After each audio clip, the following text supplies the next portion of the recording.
everyone, welcome to my next video. Today we will learn how to represent galvanic cell. So here cell representation.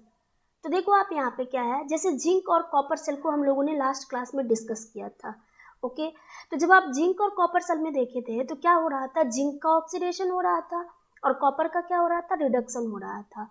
तो जो हमारा oxidation वाला part होता है उसको ऑलवेज हम लोग लेफ्ट हैंड साइड में रिप्रेजेंट करते हैं. तो देखो कैसे लिखोगे, ये जिंक किस फॉर्म में था, सॉलिड फॉर्म में था. ये ऑक्सीडाइज हो करके ये वर्टिकल लाइन है. ओके ये चेंज होगा Zn+2 और ये किस फॉर्म में होगा, तब एक्वस फॉर्म में. जब मेटालिक फॉर्म में होगा तो सॉलिड फॉर्म में. फिर ये वर्टिकल लाइन, उसके बाद Zn+2 में चेंज हो रहा है ये ऑक्सीडाइज हो करके, और Zn+2 कैसा होगा, एक्वस होगा. उसके बाद हम लोग क्या करते हैं, डबल वर्टिकल लाइन देते हैं. ये डबल वर्टिकल लाइन बेसिकली क्या रिप्रेजेंट करता है, सॉल्ट ब्रिज को. तो ये पहला हमारा एनोड पे ऑक्सीडेशन पार्ट कंप्लीट, फिर सॉल्ट ब्रिज कनेक्ट कर रहा है किसको, राइट वाले को. राइट में आपको क्या रिप्रेजेंट करना है, रिडक्शन को. तो रिडक्शन में क्या हो रहा था, Cu2+ जो कि किस फॉर्म में था, एक्वस फॉर्म में था, और ये चेंज हो रहा था किसमें, कॉपर में, और कॉपर कैसा था, सॉलिड था. तो देखो आप ये चीज़ ध्यान रखोगे, इसका स्टेट भी आपको लिखना है. जिंक, प्योर जिंक जब होगा तो सॉलिड फॉर्म में, जब सॉल्यूशन के फॉर्म में होगा तो एक्वस. ये वर्टिकल लाइन, फिर ये डबल वर्टिकल लाइन बेसिकली किसको रिप्रेजेंट कर रहा है, सॉल्ट ब्रिज को. और ये कॉपर एक्वस फॉर्म में है जो रिड्यूस होकर के कॉपर सॉलिड में जा रहा है. तो ये ध्यान दो आप, ये वाला पार्ट हमारा क्या बता रहा है, एनोड का रिएक्शन. और एनोड पे ऑलवेज क्या होता है, ऑक्सीडेशन. तो आप ध्यान रखना कि लेफ्ट साइड में ऑलवेज क्या होगा, ऑक्सीडेशन होगा. अगर गलती से यहाँ पे रिडक्शन लिखा भी गया होगा तो आप उसको ऑक्सीडेशन मान के ही चलोगे. लेफ्ट में always oxidation, anode. Okay next देखो, ये जो डबल वर्टिकल लाइन है ये क्या है, बताया आपको, ये है सॉल्ट ब्रिज. ओके और नेक्स्ट ये वाला पार्ट जो आपको दिख रहा है ये हमारा क्या है, कैथोड का रिएक्शन है. और कैथोड पे क्या होता है, रिडक्शन होता है. तो आप ध्यान रखोगे, इस तरीके से हम लोग रिप्रेजेंट करते हैं सेल को. क्लियर. नेक्स्ट देखो हम लोग देखते हैं कॉपर सिल्वर सेल में. तो इसमें सबसे पहले आपको कंपेयर करना पड़ेगा कि किसका ऑक्सीडेशन होगा और किसका रिडक्शन होगा. तो जो केमिकल रिएक्टिविटी सीरीज में ऊपर होगा, ऊपर कौन सा होता है, कॉपर, और नीचे कौन सा होता है, सिल्वर. मतलब कॉपर का ऑक्सीडेशन होगा. सो एट एनोड क्या होगा, रिएक्शन. एनोड पे आप जानते हो क्या होता है, ऑलवेज ऑक्सीडेशन होता है. तो यहाँ पे लिखो कॉपर का ऑक्सीडेशन होगा, मतलब Cu ऑक्सीडाइज होकर के ये Cu2+ में चेंज होगा और 2 इलेक्ट्रॉन का लॉस होगा. ऐसे ही अगर आप कैथोड पे बात करो तो कैथोड पे क्या होता है आपको पता है, ऑलवेज रिडक्शन होता है. तो यहाँ पे जब आप रिडक्शन लिखोगे तो देखो सिल्वर का रिडक्शन होगा, मतलब Ag+ इलेक्ट्रॉन लेकर चेंज होगा किसमें, Ag में. अब एक चीज देखो, यहाँ पे 2 इलेक्ट्रॉन का लॉस हो रहा है, यहाँ पे गेन एक ही का हो रहा है. तो ऑलवेज आपको इस तरीके से इक्वेशन को लिखना है कि नंबर ऑफ इलेक्ट्रॉन गेन और लॉस बिल्कुल सेम होना चाहिए. क्यों, क्योंकि यहाँ से जो इलेक्ट्रॉन लॉस होगा वही यहाँ पे गेन होगा. तो यहाँ से लॉस 2 हो रहा है तो गेन भी कितना होगा, 2 होगा. इसलिए पूरे इक्वेशन को आप क्या करो, 2 से मल्टीप्लाई कर दो. तो ये हमारा इक्वेशन हो गया. जब आप नेट रिएक्शन लिखोगे तो नेट रिएक्शन में देखो क्या होगा, ऐड करो, Cu चेंज हो रहा है Cu2+ प्लस 2 इलेक्ट्रॉन, और दूसरा इक्वेशन है 2Ag+, ये 2 इलेक्ट्रॉन लेकर चेंज हो रहा है किसमें, 2Ag में.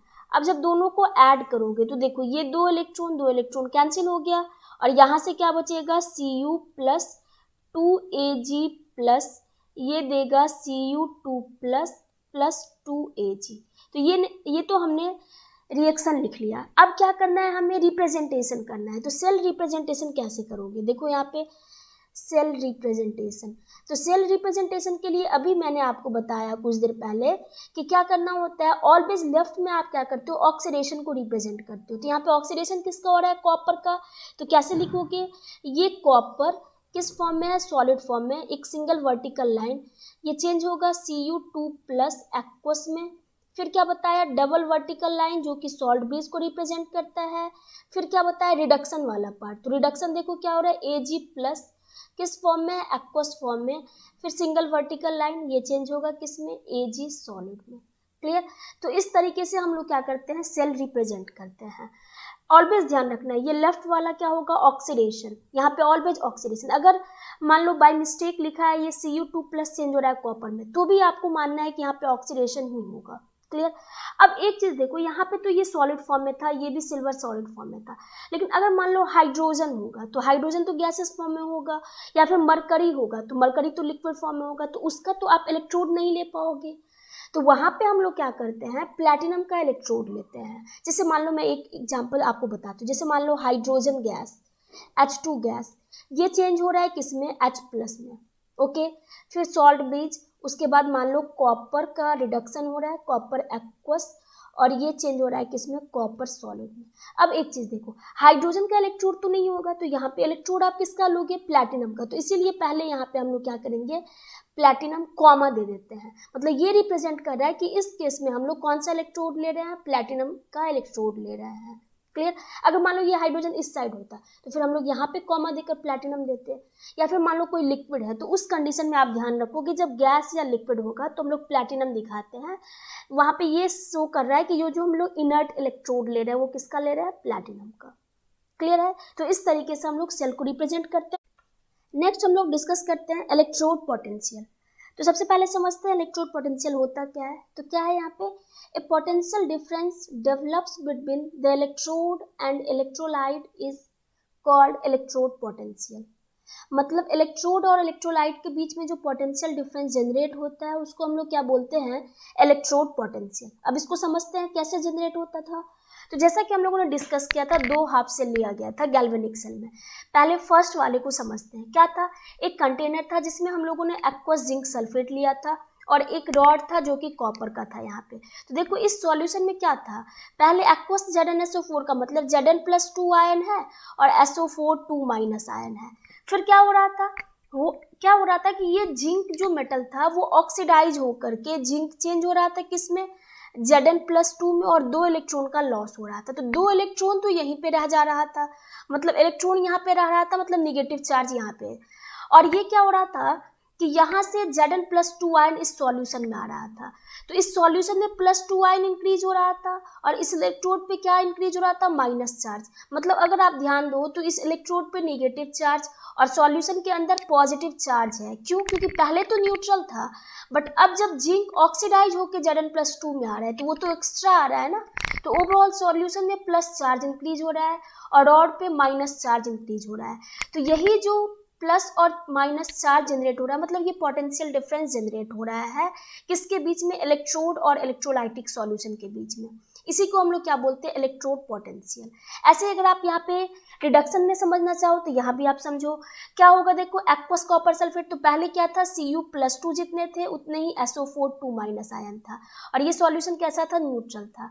अब जब रिडक्शन हो रहा है तो क्या हो रहा है, Cu2+ 2 इलेक्ट्रॉन लेकर के ये रिड्यूस हो रहा है कॉपर में, मतलब Cu2+ यहाँ से जा रहा है इस रॉड के ऊपर, क्योंकि जब कॉपर में ये रिड्यूस हो जाएगा तो ये कॉपर कहाँ पे कलेक्ट होगा, इस रॉड के ऊपर, क्योंकि ये रॉड भी किसका है, कॉपर का है।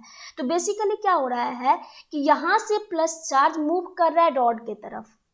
तो पहले क्या हो रहा था कि सॉल्यूशन के अंदर ही प्लस चार्ज भी था और माइनस चार्ज भी था, तो दोनों एक दूसरे को काउंटर बैलेंस करके न्यूट्रल कर रहा था। लेकिन अब क्या हो रहा है, ये प्लस चार्ज, इसमें से कुछ प्लस चार्ज मूव कर रहा है रॉड पे और वो वहां पे जाके क्या हो रहा है, रिड्यूस होकर कॉपर बना रहा है। मतलब यहाँ पे प्लस चार्ज जनरेट हो रहा है और यहाँ पे प्लस चार्ज डिक्रीज हो रहा है। तो जब प्लस चार्ज डिक्रीज हो रहा है तो इसका मतलब माइनस चार्ज क्या हो रहा है, इंक्रीज हो रहा है। तो यहाँ भी आप देख सकते हो कि इलेक्ट्रोड पे प्लस चार्ज, सॉल्यूशन में माइनस चार्ज, यहाँ पे जस्ट अपोजिट, इलेक्ट्रोड पे माइनस, सॉल्यूशन में प्लस। तो आप यहाँ पे देख रहे हो कि पोटेंशियल का फिर से क्या हो रहा है, डिफरेंस हो रहा है और इसी पोटेंशियल डिफरेंस को हम लोग क्या बोलते हैं, इलेक्ट्रोड पोटेंशियल। तो देखो मैंने यहाँ पे लिखा है, potential difference develop between electrode and electrolyte is called electrode potential. Clear है। अब नेक्स्ट है कि अगर मान लो यहाँ पे जो आपने सॉल्यूशन लिया है, ये एक्वस जिंक सल्फेट का और एक्वस कॉपर सल्फेट का, अगर इस सॉल्यूशन का कॉन्सेंट्रेशन 1 मोलर है, कॉन्सेंट्रेशन कितना है, 1 मोलर, तो उस कंडीशन में हम लोग इसको क्या बोलते हैं, स्टैंडर्ड इलेक्ट्रोड पोटेंशियल। क्या लिखा, when concentration of all the species involve in a half cell is unity, unity का मतलब होता है 1, then electrode potential is known as standard electrode potential. Clear. तो यहाँ पे ध्यान रखना टेम्परेचर कितना होता है, 25 डिग्री सेल्सियस। और प्रेशर होता है 1 बार, और कॉन्सेंट्रेशन कितना होगा, कॉन्सेंट्रेशन होगा यूनिट। क्लियर। तो इस कंडीशन में हम लोग इलेक्ट्रोड पोटेंशियल को बोलते हैं स्टैंडर्ड इलेक्ट्रोड पोटेंशियल। अगर इसके अलावा कुछ कंडीशन होगा, मतलब टेम्परेचर कुछ डिफरेंट है, कॉन्सेंट्रेशन कुछ और है, तो हम लोग उसको सिंपल बोलेंगे इलेक्ट्रोड पोटेंशियल। क्लियर। अब क्या है कि देखो यहाँ पे ऑक्सीडेशन वाले में क्या है, जो पोटेंशियल डिफरेंस जनरेट हो रहा है इसको हम लोग बोलते हैं ई ऑक्सीडेशन। ई मतलब इलेक्ट्रोड पोटेंशियल और ई ऑक्सीडेशन मतलब ऑक्सीडेशन वाले सेल की हम लोग बात कर रहे हैं। ऑक्सीडेशन वाले सेल में जो पोटेंशियल डिफरेंस जनरेट होता है उसको हम लोग बोलते हैं ऑक्सीडेशन पोटेंशियल, जिसको रिप्रेजेंट करते हैं ई ऑक्सीडेशन, या फिर आप इसको ऐसे भी बोल सकते हो ई। और यहाँ पे देखो क्या हो रहा है, जिंक चेंज हो रहा है Zn+2 में, तो आप ऐसे भी लिख सकते हो जिंक चेंज हो रहा है Zn+2 में। तो यहाँ से भी आपको दिख रहा है ऑक्सीडेशन हो रहा है, तो आप ऐसे भी लिख सकते हो। ऐसे ही रिडक्शन वाले में देखो क्या लिखोगे, या तो ई रिडक्शन आप लिखो, या फिर ऐसे लिख सकते हो ई। यहाँ पे रिडक्शन हो रहा है मतलब Copper+2 चेंज हो रहा है किसमें, कॉपर में, तो आप लिख सकते हो Cu+2 चेंज हो रहा है किसमें, कॉपर में। तो ये दोनों सेम ही चीज है। ओके, तो इस तरीके से हम लोग ऑक्सीडेशन पोटेंशियल और रिडक्शन पोटेंशियल बोलते हैं। अब देखो यहाँ पे क्या है, according to IUPAC standard reduction potentials are taken as standard electrode potential. अब ऑक्सीडेशन और रिडक्शन दोनों हो रहा है, दोनों ही इलेक्ट्रोड पोटेंशियल है, बट IUPAC के अकॉर्डिंग हम लोग स्टैंडर्ड किसको मानते हैं, रिडक्शन वाले को स्टैंडर्ड मानते हैं। मतलब जनरली आपको मैक्सिमम क्वेश्चंस में जो इलेक्ट्रोड पोटेंशियल दिया गया होगा वो किसके टर्म में दिया गया होगा, रिडक्शन के टर्म में। मतलब वहां पे आप ऑक्सीडेशन को भी रिडक्शन के टर्म में ही रिप्रेजेंट करोगे। कैसे करोगे वो मैं आपको बताती हूँ। ओके, तो जैसे देखो यहाँ पे अगर हम लोग लिखे तो देखो यहाँ पे क्या हो रहा था, जिंक चेंज हो रहा था किसमें, Zn+2 में, और 2 इलेक्ट्रॉन का लॉस हो रहा था। और क्या हो रहा था, Copper+2 2 इलेक्ट्रॉन लेकर के चेंज हो रहा था किसमें, कॉपर में। तो जब इन दोनों को हम लोग ऐड कर रहे थे तो देखो 2 इलेक्ट्रॉन कैंसिल हो रहा था और ये बना रहा था जिंक प्लस Copper+2। ये क्या बनाएगा, Zn+2 प्लस कॉपर। अब देखो ये हमारा नेट रिएक्शन है। अब अगर नेट रिएक्शन के लिए आपको इलेक्ट्रोड पोटेंशियल फाइंड करना होगा, ई सेल जिसको हम लोग बोलते हैं। अब ये कैसे फाइंड करोगे, तो देखो यहाँ पे इसके लिए मतलब ये क्या हो रहा है, फर्स्ट वाले में आप देख रहे हो ऑक्सीडेशन हो रहा है, तो इसको आप ई ऑक्सीडेशन बोल दोगे। क्या बोलोगे, ई ऑक्सीडेशन। और यहाँ पे क्या हो रहा है, रिडक्शन, तो ई रिडक्शन बोलोगे। अगर स्टैंडर्ड कंडीशन में लिया गया होगा तो ई नॉट लगा दोगे। ओके, तो ध्यान रखना स्टैंडर्ड यहाँ पे मैं लिख देती हूँ ताकि आपको, इलेक्ट्रोड पोटेंशियल को हम लोग ई बोलते हैं। ओके, और अगर स्टैंडर्ड इलेक्ट्रोड पोटेंशियल है तो हम लोग इसको ई नॉट बोलते हैं। क्लियर। तो अब यहाँ पे देखो क्या हो रहा है, अब अगर हमें ई सेल निकालना होगा तो देखो इन दोनों को हम लोग कैसे यूज करेंगे। तो डायरेक्ट तो हम लोग इलेक्ट्रोड पोटेंशियल को नहीं ऐड कर सकते क्योंकि कंजर्वेशन ऑफ एनर्जी या कंजर्वेशन ऑफ मास हम लोग जानते हैं। तो यहाँ पे इलेक्ट्रोड पोटेंशियल को डायरेक्ट आप ऐड नहीं करोगे, तो इसको आप एनर्जी के टर्म में चेंज कर लो। तो हम लोग जानते हैं delta G is equal to क्या होता है, -NFE होता है। आप क्लास 11th में पढ़े होंगे थर्मोडायनेमिक्स चैप्टर में, delta G is equal to -NFE। तो यहाँ पे देखो ये ऑक्सीडेशन है तो यहाँ पे ऑक्सीडेशन। अब मैं सारे मीनिंग्स को आपको समझा दूं। ये क्या है, चेंज इन गिव्स फ्री एनर्जी। एन क्या है, number of electron exchange. N का वैल्यू हम लोग बाद में पुट करेंगे। एक्सेल में देखा था फैराडे कांस्टेंट F है यहाँ पे। और ई क्या है, ऑक्सीडेशन पोटेंशियल। ऐसे ही इसके लिए डेल्टा जी भी क्या होगा, फिर से -NFE, और यहाँ पे क्या होगा, रिडक्शन होगा। अब जब इन दोनों को ऐड करोगे तो ये दोनों को भी अभी आप ऐड कर सकते हो क्योंकि कंजर्वेशन ऑफ एनर्जी जानते हो। तो यहाँ से देखो जब इन दोनों को ऐड करोगे तो -NF आप कॉमन ले सकते हो और क्या बचेगा, ई ऑक्सीडेशन प्लस ई रिडक्शन बचेगा।